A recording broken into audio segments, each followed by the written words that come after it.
I found God in a Las Vegas restaurant. The first time I encountered God was after a bad luck night in Las Vegas, when I barely had enough money left for a cup of coffee and some fried eggs at a 24/7 diner the locals used to call the food poisoning restaurant. It was one of those typical places where the fluorescent lights are crawling with insects and you should never ask for cream for your coffee, unless you like rancid cottage cheese. It was approaching 4 a.m., and even the drunks had gone to sleep, so it was just me and God in that place.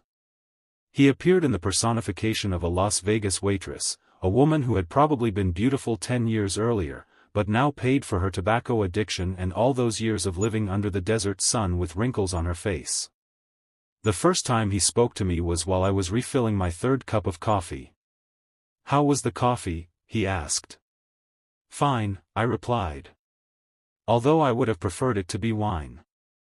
God smiled at me and took the cup to examine it closely. When he returned it to the table, it was filled with what looked like red wine. "Go ahead," he said. "Try it." I took a sip and my palate rejoiced at the taste of fresh grapes. "How did you do it?" I asked. "It's easy when you're God," he replied, sitting on the bench in front of me.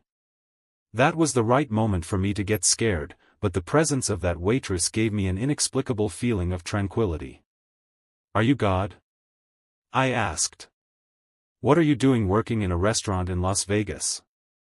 "I think I'm a people's person," he replied. Apparently, Las Vegas is the ideal place to find people at their worst. Why would God want to find people at their worst? Out of nowhere, God materialized a cup of black tea and some sugar cubes. He dipped the cubes into his drink and dissolved them with my spoon. "Flaws define humanity," he told me. Well, that and free will, two things angels lack.